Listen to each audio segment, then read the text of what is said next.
Good afternoon. Welcome to the Business Insider series from the Trulaske College of Business. I'm Balaji Rajagopalan, Dean of the Trulaske College of Business, and it is my distinct honor to welcome you to this Business Insider series. I'm grateful to Joe Davis for moderating this panel, as well as thanks to Matteo and Sean for serving as panelists. I know that you will take some good notes as part of this panelist because they are experts in their fields, will offer some interesting insights that you might find valuable. Thank you very much for joining us. It's time for me to hand over the mic to Joe to moderate this panel. Joe? Thank you, Dean. Really appreciate it. And for all of you dialing in, really appreciate it as well. Hope to have hopefully an informative, interactive discussion. Please fill out Q&A and be very curious. We're here to share a topic that we're passionate in and think there should be more emphasis in the business school. I'll touch a little bit on my background and then would love for Sean and Matteo to share theirs as well. From a very small town in rural Missouri, Stockton Lake, went to the University of Missouri and studied accountancy. Quickly got distracted by clubs such as UMIG and ACE and learned what capital markets were and how those work, and followed people like Sean literally to New York and hit the pavement, got coffee with people, tried to learn what it was like to work in investment banking or hedge funds, capital markets. Was lucky enough, my first job out of school was at JP Morgan in New York. So did investment banking, and I covered regional banks at a time where a lot of them went under. So learned how to not manage balance sheets, which was fascinating. And, always had more of an entrepreneurial itch, which is why, now I'm in San Francisco at Headline, which is a multi-stage venture fund. So enough about me, really going to learn and, from Sean and Professor Binfrey, and Sean, and then Professor, would love if you guys could introduce yourselves. Of course. Thank you, Joe. So like Joe, also from a small town in the Midwest called Waterloo, Illinois. And then I'm actually the 10th person from my family to go to Mizzou. So definitely grew up a big Mizzou fan. And then made my way to Illinois Teachers, which is a $50 billion public pension plan after studying finance at Mizzou, and spent my time there really dedicated to investing in hedge funds with that public pension capital. When I first joined, I'm not quite sure I fully understood what a hedge fund was coming out of undergrad, but it was a great experience, great exposure for a couple of years there. And then after that, I made my way to UNC Chapel Hill's endowment fund, which is a $10 billion pool of endowment capital, and spent my time there focused on public markets broadly, but strong emphasis on hedge fund investments specifically. And then spent a little bit of time on the private markets there as well, venture capital, real estate, et cetera. But really wanted to get more involved in the hedge fund space. And so after that, made my way to New York, where I'm at now, Booth Bay Fund Management, which is a $2.2 billion multi-strategy hedge fund. So we invest broadly across really liquid instruments. So think currencies, commodities, equities, bonds, et cetera. And I've been here for a little over 2 years as one of the members of a relatively small investment team. Thank you, Joe and Dean. My name is Matteo Binfare. I'm an assistant professor of finance at the University of Missouri. I joined the department in 2020. Originally, I was born in northern Italy, and I was raised there. I completed my bachelor's and master's in finance in Milan. And after a very short stint in investment banking, I decided to pursue an academic career and moved to the US in 2015, where I started a PhD in finance at the University of North Carolina. Mizzou was my first academic appointment after finishing my PhD. And here I teach upper level undergraduate courses, including investments, which kind of introduces students to the basic of asset classes, risk, portfolio diversification, and return. And I also teach a newer class on alternative investments, which kind of explores the area that we'll be talking about today, such as hedge funds, private equity, venture capital, real assets, and some digital assets as well. Specifically viewed from the lens of a limited partner or LP, which would be some of the topic for today. I also do research. My research mostly focuses on alternative investments and institutional investors, particularly the role of limited partners that allocate capital to these private markets, such as university endowments, pension funds, private foundation, and family offices. So thanks, everybody. Thank you both. I'd love to just start with really the basics here, and just learn what are limited partners, what are general partners, because it's pretty amazing how much of the world runs on this dynamic. You have local insurance companies like Shelter that give money to institutional investors, such of fund managers like Boothbay or like a Headline. So I would love for each of you, maybe starting with you, Professor, and then Sean, just telling us what are LPs and GPs. Yes, that's a great question. And what I see when I teach my classes is that almost no students know what the world of LP is like. Students want to go to Wall Street, they want to work in investment banking, M&A, etc. But they have little idea or knowledge of what limited partners are, what they do, and what GPs, that Sean will talk about later, are. So a limited partner is basically an investor that commits capital to a fund, but doesn't really participate in day-to-day operations of the fund. So it's called limited because their liability is limited to the amount they commit, so they cannot lose more than that. But they're entitled as partners of the partnership to a share of the fund's profit after fees. And the term limited partner comes from the legal structure. We're not going to really touch on that a lot today, but the legal structure of that you often see in private markets is a limited partnership. And that's common in private equity, venture capital, real estate, private credit, infrastructure funds, and many hedge funds as well. The main types of institutional investors which act as limited partners in a private fund include pension funds. Think about Illinois teachers or Mosers in Missouri. University endowments. Think about Yale $42 billion endowment that manages the endowment funds for Yale University. Insurance companies, like Joe said, Shelter, invest heavily in private markets. Sovereign wealth funds, such as the Abu Dhabi Investment Authority. Things like foundations, usually set up by wealthy individuals to carry out their charitable purposes. Think about the Kaufman Foundation in Kansas City. And then family offices like Walton Enterprises that kind of manages the wealth of the Walton family.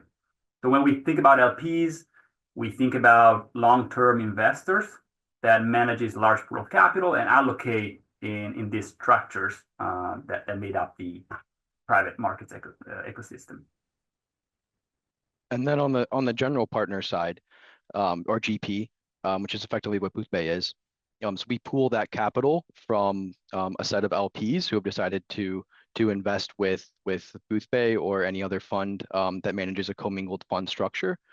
And then we're really given a mandate from those LPs from an investment perspective to go out and execute on a day-to-day basis for them.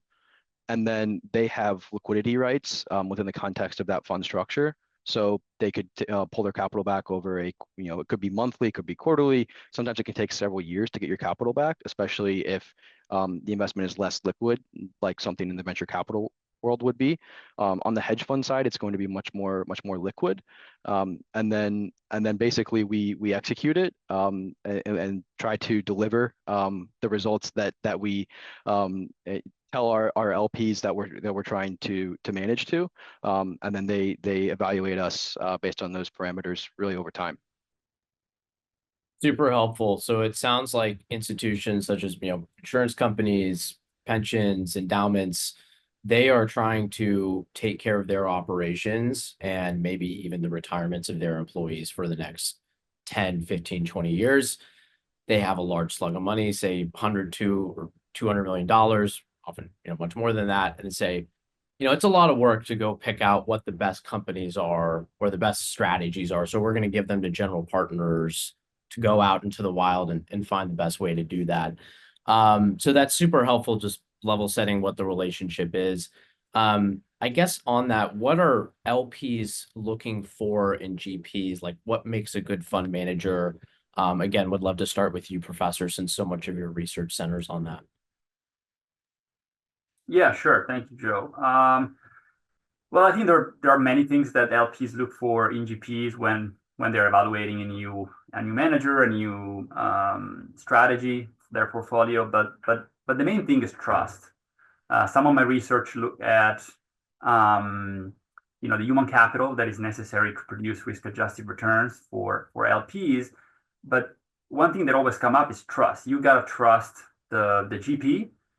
You commit tens, hundreds of millions of dollars in a single fund that's usually locked up for more than 10 years, especially in private equity or ventures. So you need to believe, you have to have trust in the GP's integrity, interest have to be aligned, and the ability of the GP to execute the strategy, right? So people is all about people at a macro level. But then, of course, you care about return, right? You care about performance, but just not a one-off performance. You care about persistence in performance. So if a GP fund's last fund was top quartile, you ideally want to invest in the second fund raised by the same GP that is, again, a top performing fund. In terms of research, it has been shown that persistence have kind of declined over time, especially after the great financial crisis. There's still some persistence in venture capital, but it's almost disappeared in buyout. So what I would say is that LPs look for trust. They look for GPs that have their interests aligned with what the goal and the mission of the LP is, and they're disciplined, right? So they're able to consistently deliver the risk-adjusted performance that the LP is looking for in that particular manager. And to build on that with a real-world example, I think the professor's spot on with the trust part being massive. And an example of that is we're going live in about a month with a $200 million allocation from a very large institutional investor. And we've been in dialogue with them for a little over 2 years now, with them getting to know us getting to know them. And they really do, they want to understand the performance drivers over time. I mean, Boothbay has a 10-year track record, but then they really want to get to know us and our process, get to know us as people. Meet us in person. That can be a big thing for many investors, and then get comfortable over time, and then allocate, especially when you're talking about these very large allocations from these very sophisticated investors. So that's a big part of it. And then I think the other big part of it is obviously you need to have the track record, but sticking to what generated those returns, and not deviating from it materially, something LPs call style drift. So if you've generated your returns being a small, nimble fund that focuses on capacity constrained opportunities, that can be in the hedge fund world, maybe niche arbitrage opportunities. That can be in the venture world with staying small to get access early stage.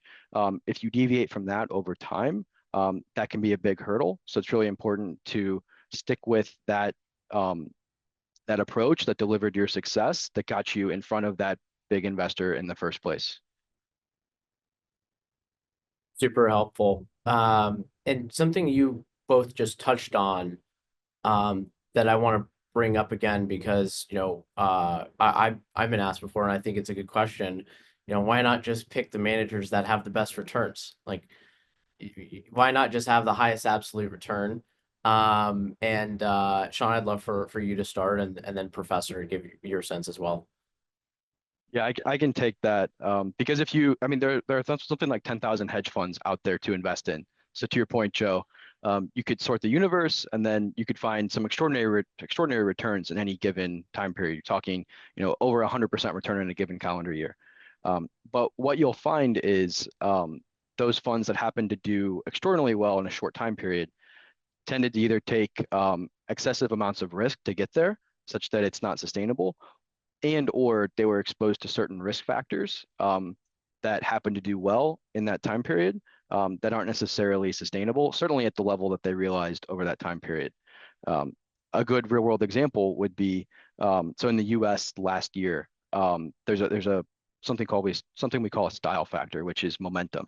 So the performance spread between stocks that have performed well versus stocks that have performed poorly over a given look back.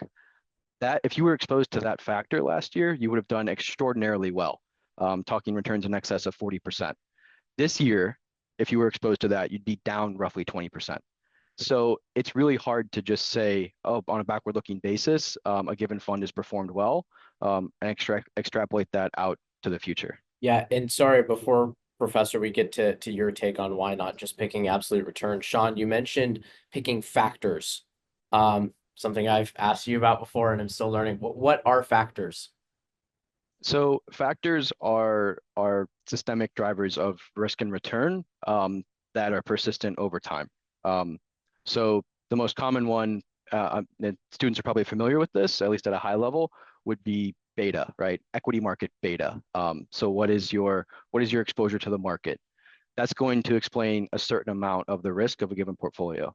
In the hedge fund world, we're able to mitigate that pretty much entirely through hedging techniques. But then there are dozens of other risk factors out there that are called factors. We just call them factors in the industry that also explain returns. Momentum, the one I just used as being an example, but there are many others. So in the hedge fund world and among sophisticated investors like endowments, pensions, et cetera, they're going to be very much so focused on your exposure to those over time, partially because they can be modest risk-adjusted return.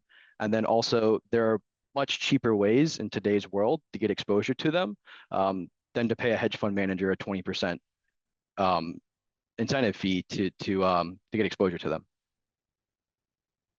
Helpful. Thank you. Professor, would love your take on why not just chase absolute returns?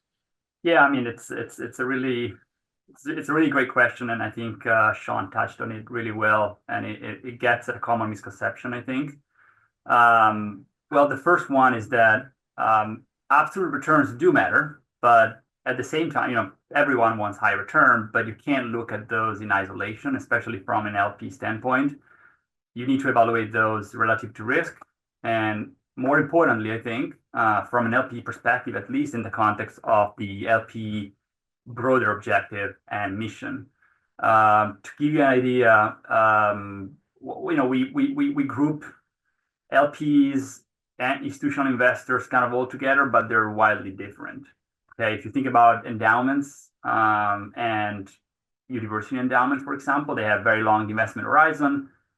They have very few constraints. They're tax exempt, so they don't pay taxes, at least as of right now, or very small taxes on endowment. They're then comfortable taking on more risk and get in expectation to get higher returns. At the same time, endowments don't have clearly mandated spending rules. I mean, they spend 3 to 5% of their endowment market values on the university operation every year, but those rules are flexible. Now, think about private foundations, such as the Kaufman Foundation or Bill and Melinda Gates Foundation. They have to spend 5%, and that's regulated and mandated by the IRS, 5% of their market value every year. So the risk taking behavior might be slightly different than what university endowments have, although it's at the end of the day pretty similar. But now think about the other end of the spectrum, pension funds, right? Pension funds have very real and predictable liabilities, so they need to pay out the retirement benefits as they come due. Therefore, they might be more conservative. In fact, if you look at asset allocation across pension funds, they have larger percentages allocated to fixed income than endowments, which might be less than 5%, for instance, for the large endowments. And insurance, they need to ensure they can meet the claims and regulatory capital requirements. So again, the risk return appetite might be different across these LPs.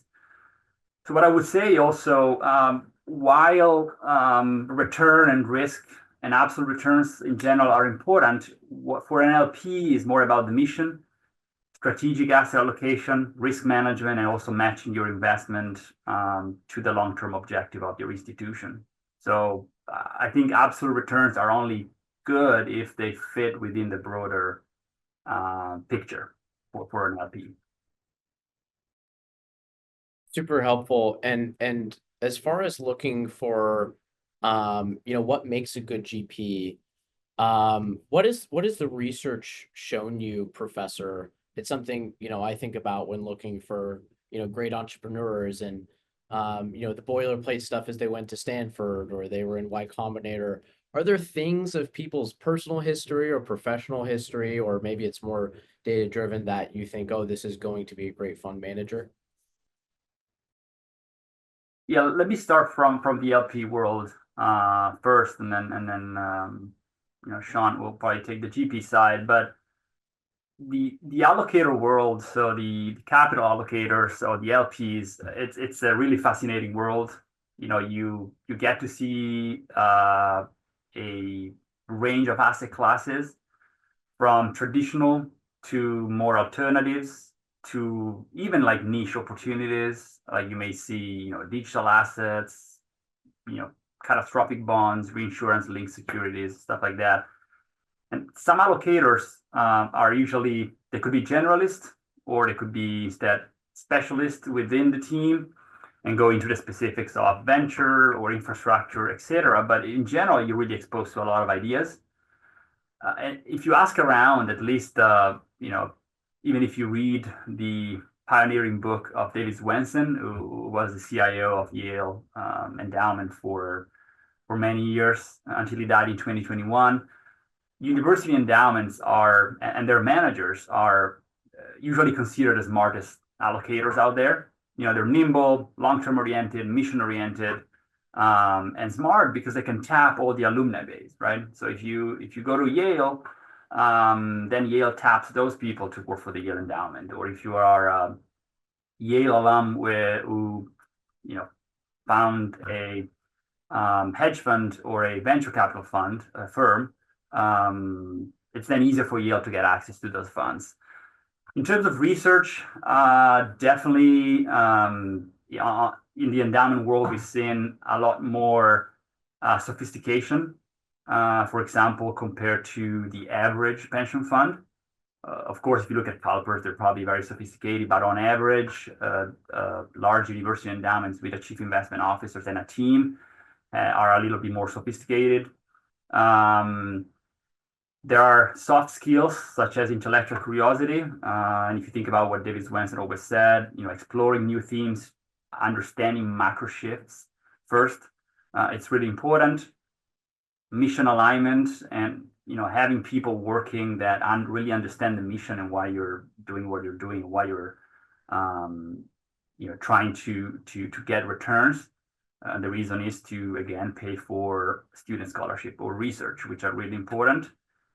On the LP side, again, strong due diligence is really important, but it's not only about crunching the numbers, and being on an Excel spreadsheet. It's all about the people.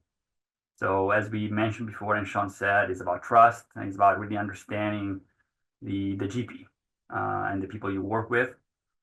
And then this goes back to some of my research networks, especially for university endowments. It's been shown, and I've shown in some of my papers, that networks connections from alumni really matters and can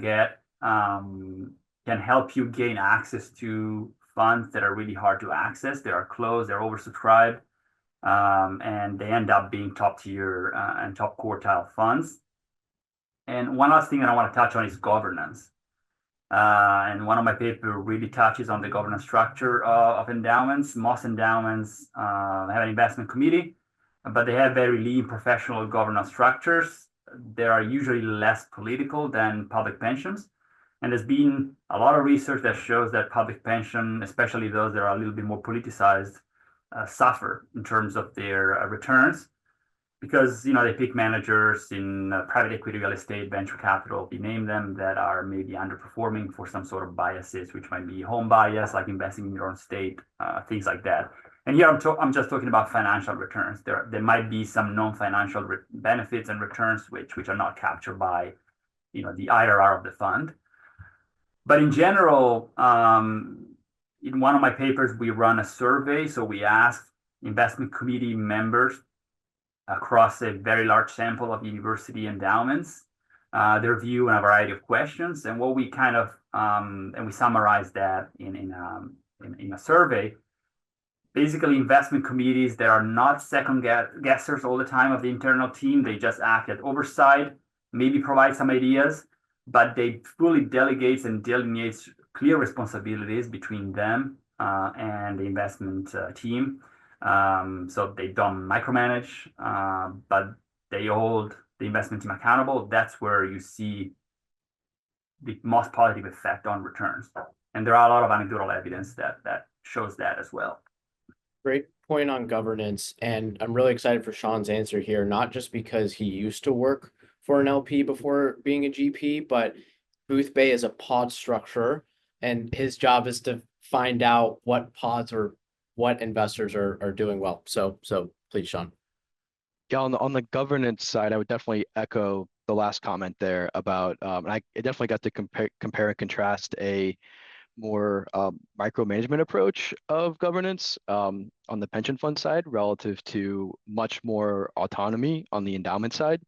And one definitely translated to much better risk-adjusted returns over time. So that's big on the LP side. On the GP side, in terms of what the characteristic traits that I tend to see, I've probably spoken to a few thousand different hedge fund managers at this point in my career. I would say that intellectual curiosity is a big part of it. There tends to be a correlation between a certain level of academic achievement to get into the industry. But once you get into the industry, I'd say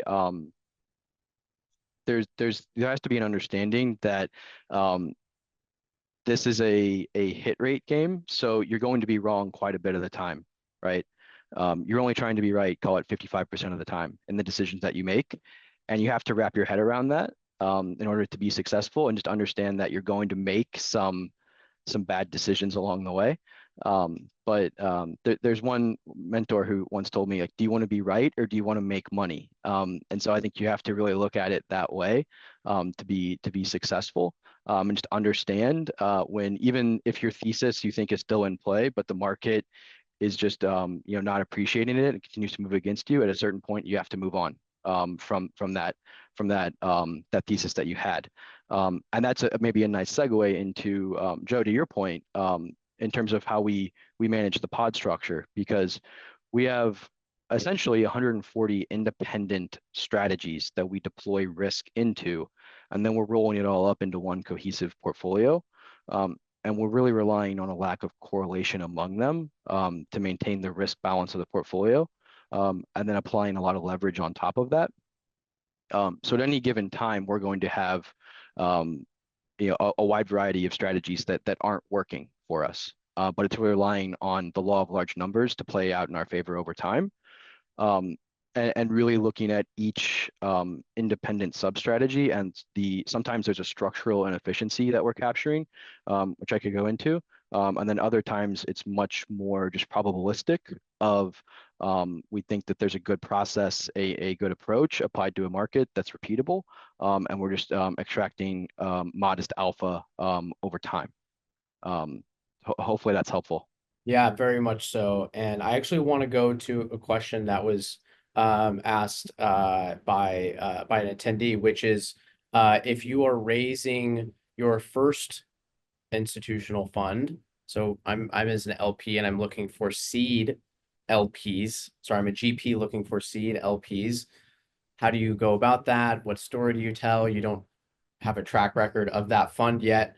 Would love if you both went down those rabbit holes. Yeah, I can maybe touch on that first, since I've come across quite a few startup funds in the industry. And I would say, if you're looking to launch a fund, first of all, it definitely helps if you have some sort of verifiable track record.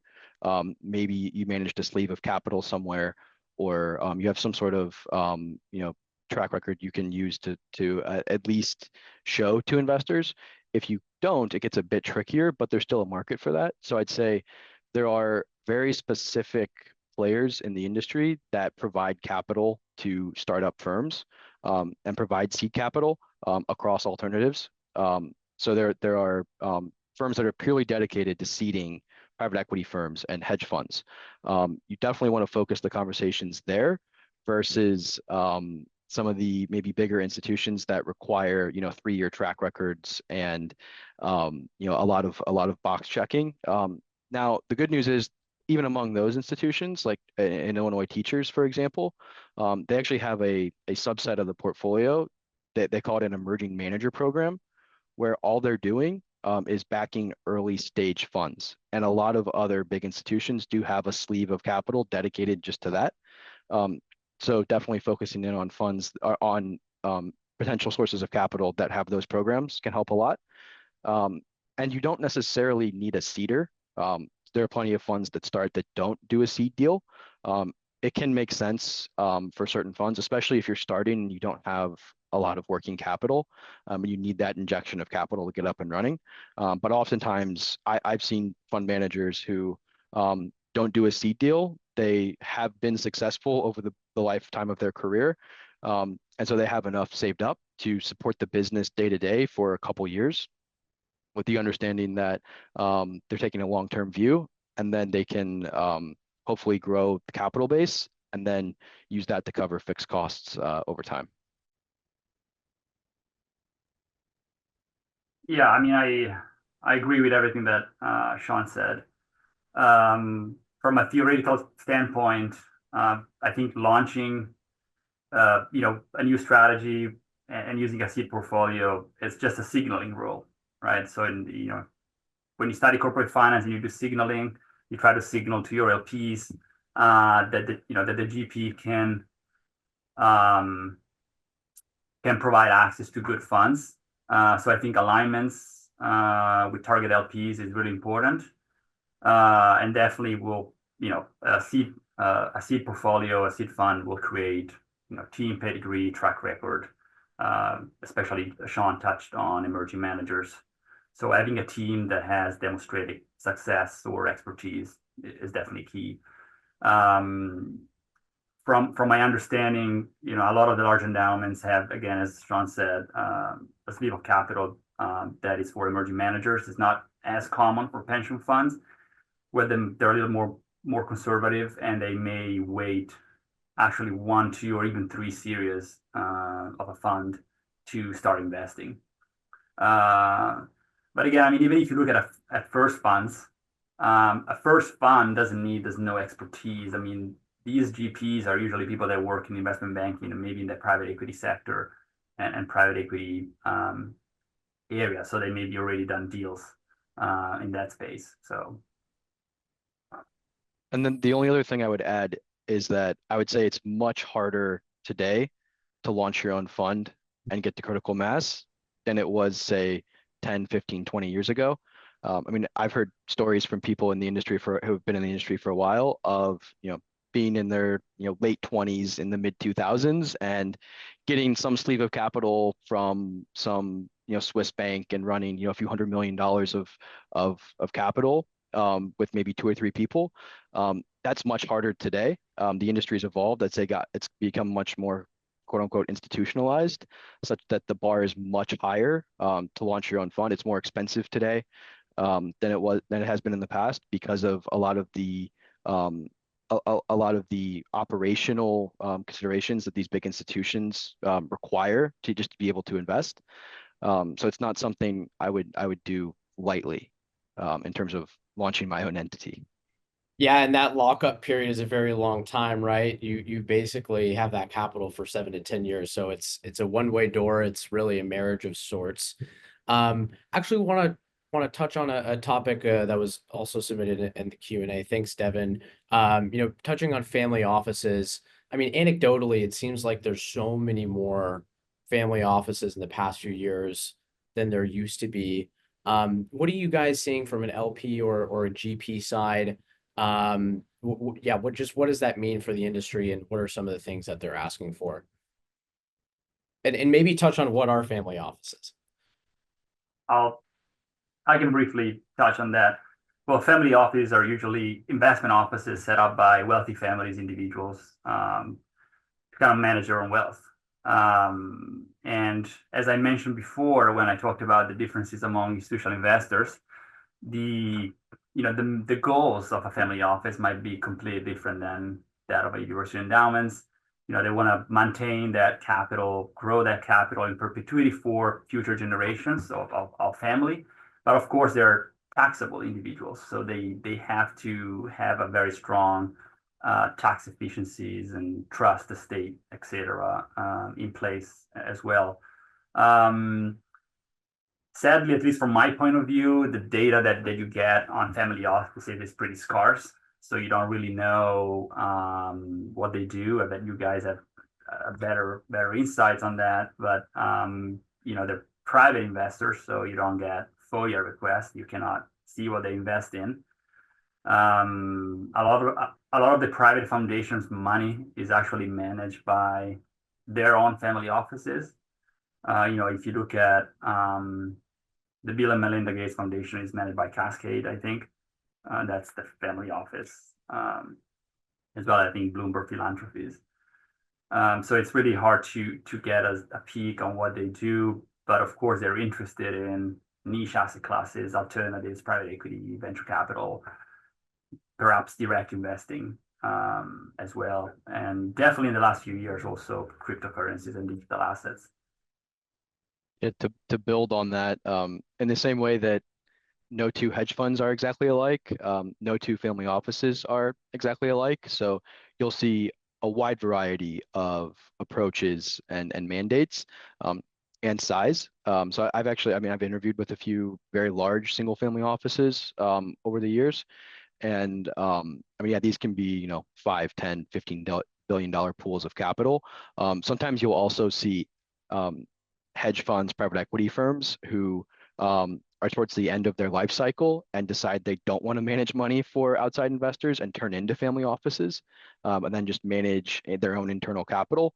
Like Bluecrest is a very large family office now that used to be one of the largest hedge funds in the world. So you do see that. And then there can be a wide variety of approaches. So some do direct private equity deals with an internal private equity team, or they do it in real estate, and sometimes that, or not oftentimes, that tends to coincide with the family's area of expertise.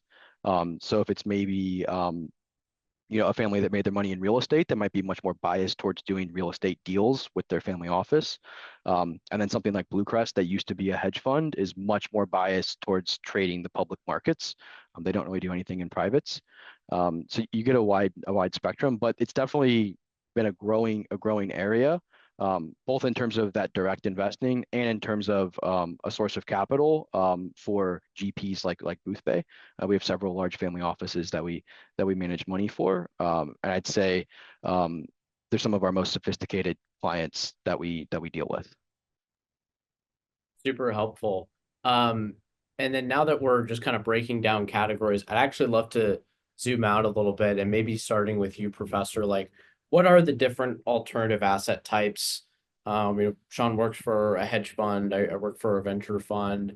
There's also private equity, private credit, maybe just at a high level, not only what those are, but like what is a good mix for LPs to create for themselves? Yeah, sure. So, and this is exactly what I teach in my newer course on alternative investments. We kind of abstract away from the usual 60-40 equity fixed income portfolio, and students really don't get, at least in the time I've been here, they don't really know what a hedge fund is. They don't really know what sub strategies there are. They don't know what private equity is besides, oh, it's cool if I do investment banking and then I go work for a private equity firm. But even within private equity, thinking about buyouts, growth equity, etc., is important, and we touch on that in my class. But in general, the main asset classes within the alternative ecosystems are private equity, that usually is investments in privately held companies.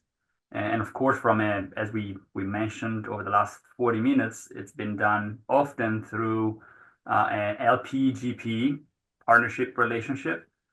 So you invest oftentimes directly into a partnership managed by the GP. Of course, you could also do co-investments, so invest alongside the GP, or if you have the expertise and the assets, you can probably go direct as well. But within PE, we have buyouts, so usually companies that are publicly traded, and they brought private. Think about some famous LBO leverage buyout using debt.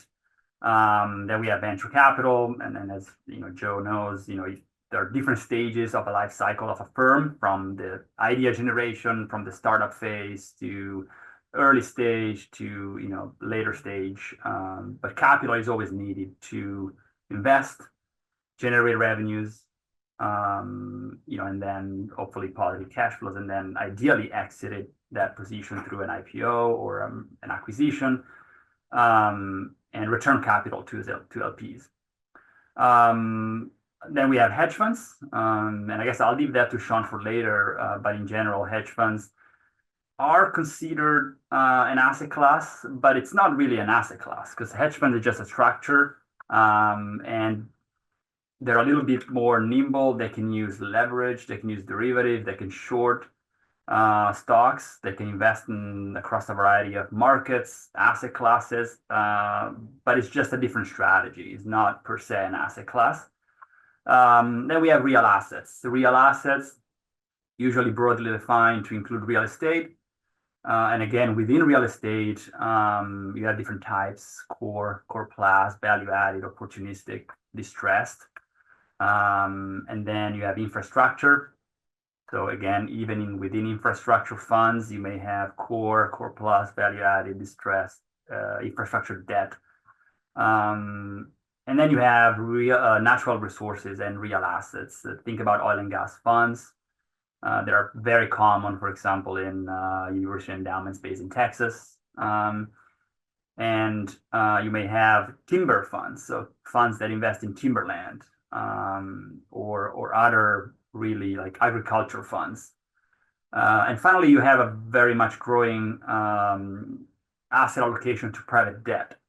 This is often funds and partnership that invest direct, like through direct lending, mezzanine, or just private debt. So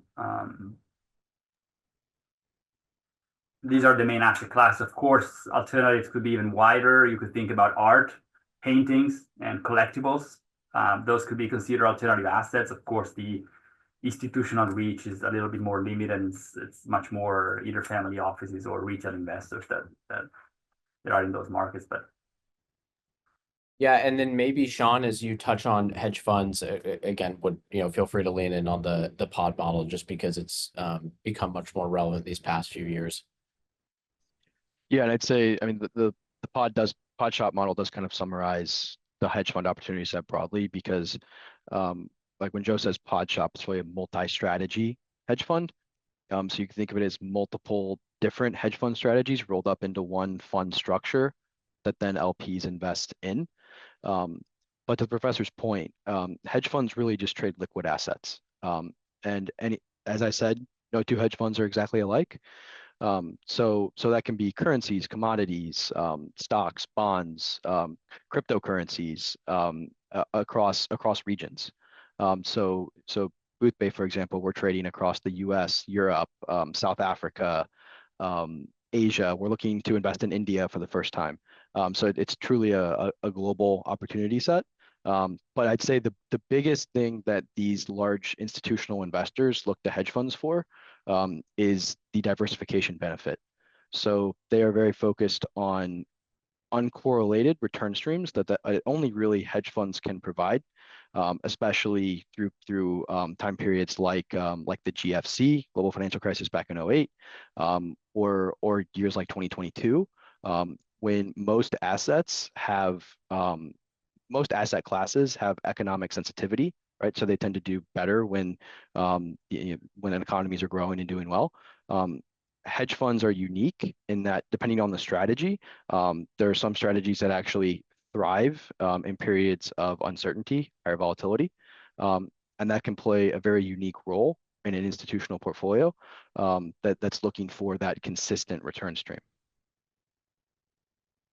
Super helpful. And I'd actually, if you've been listening for these 45 minutes, you're probably interested enough to maybe have a career working for an LP or a GP. And so I've already gotten a couple questions there. And before we get into them, I guess, Sean and Professor would love to hear, what you think you can do to set yourself up as a Mizzou student looking to get into institutional investing. I can take that briefly. Well, if you're a student and you're listening in, definitely take my class, because we cover all these asset classes from the LP perspective. So we do a lot of performance evaluation. We learn a lot of techniques that usually are not taught in a basic investment class. We really look at the bigger picture, how to build portfolios, build alternative assets, which is harder than just building a portfolio of stocks and bonds, because of the fund structure and the drawdown structure of funds. In general, definitely be open to position in the LP world. I mean, Sean is the perfect example of a great career on the LP side, and then pivoting towards hedge fund, which is great. Working for an LP gives you exposure to different asset classes. Therefore, if you don't know what you really want to do and what you like, hedge funds, private equity, venture, real asset, real estate, working for an LP might give you that opportunity. Something that students don't really know as a career path is investment consulting. And there's a lot of opportunity in investment consulting. And I've met many people and some alumni as well of Mizzou that they first went to investment consulting and then pivoting to private equity or hedge funds. Because there you're basically being the investment consultant for a large LP and helping with asset allocation, manager selection, etc. And definitely get your CFA and maybe even Kaya. Kaya is the Chartered Alternative Investment Analyst Certificate, which is like the CFA but focuses entirely on alternative investments. And these are good to kind of as a first step to get into that world. And then, Sean, sorry, before your answer, Professor, would you mind clarifying which class you teach, or the main ones that folks can enroll in? Yes, so this is a new course called Alternative Investments. I think the code has changed this year, so I'm not sure, but it's an upper level finance class called Alternative Investments. Awesome, thank you. Yeah. And then I see the specific question here about not being siloed. And I had that exact concern when I was starting out. So within the LP community, teams will be structured in different ways. So some teams are structured by asset class, where you'll go and work solely on real estate or private equity or public equities. If you go into one of those team structures, it is a bit harder to not be siloed. It's not impossible, but you're more likely to be siloed, versus other LP teams are more generalist structures, where like at UNC, for example, we were siloed by public and private markets, but I still got to work on a few private deals, even though I was focused primarily on public markets. And then others are pure generalists, where you're truly working across all asset classes. So if you're worried about being siloed, I would try to find a team that's more of the generalist approach. And you can find, I mean, usually you go on a website for a given institutional investor, and you'll see how the team is split up. And then in terms of breaking in, CFA, Kaya, doing a lot of research about the industry, all of that is very helpful. I would say my job at Illinois Teachers and my job at Boothbay, the main way I got the door opened was through networking. So Professor O'Doherty at Mizzou connected me with Illinois Teachers. My old boss at Illinois Teachers was looking to invest in Boothbay, and then found out they had an opening, and then introduced me to Boothbay. So in terms of actually getting the opportunities, I would spend a lot of time actively networking with people who are in a role that you think you could be interested in doing, and come at it from a place of just trying to learn more about what they do, try to come across as very intellectually curious. And you never know which one of those interactions might lead to an opportunity, and it might not be 6 months down the road. It could be, 3, 5, 10 years down the road, when the timing is right. Awesome. Thank you, Sean. And then last question here, unless folks have any others, especially as if it relates to something coding or quant related, any guidance there on whether it's places to look, classes to take, etc. I think what is that question on R and coding? Well, I mean, I think it's beneficial to learn a little bit about that. I don't think there's a class here in finance that focuses on Python or R. My knowledge is that even finance people with a PhD, it's tough to get a hedge fund job, even with a PhD and knowing how to code. Most of the hires for Citadel or Two Sigma, they have PhD in physics. So it's beneficial to know some, but unless you're a computer scientist, it's really tough to stand out. I mean, to me, knowing the fundamental of finance and really lobbying the market, watching the news, really understanding the macro environment, that's way more important than knowing coding, because that's left for someone else. I think maybe Sean, as working for a hedge fund, has a better answer. But Yeah, so BoothPay has an internal quant program with multiple people dedicated to it. So this person who ever asked this question, I'm happy to chat with them afterwards, but I would definitely recommend Python over R if you're looking to get into the hedge fund world. But it is difficult in the sense that you're probably looking at, PhD in physics or something like that to really break into the quant hedge fund world as a quant researcher. So that's a very distinct career path that we can touch on, but that is a hyper competitive field, and with the introduction of AI, that's rapidly evolving over time. Really well said. Well, look, I really enjoyed this discussion. I hope everyone attending did as well. If you're interested in learning more, I would really recommend reaching out to the folks here. I probably know by far the least about this topic than Sean and Professor, but don't be a stranger. Do things that Sean and I did, like cold email people and DM them on LinkedIn, etc. And just twist their ear and bend their arm, because they're Mizzou grads and Mizzou alums, and they'll probably do it. So yeah, thank you all so much for joining. Really great questions, and appreciate an engaged discussion. thank you, Joe, for moderating this. And for the students, feel free to email me or stop by my office anytime. I have at 420 Cornell Hall. Thanks, Joe, and also available to speak anytime. Awesome. Thank you all again. Really appreciate it.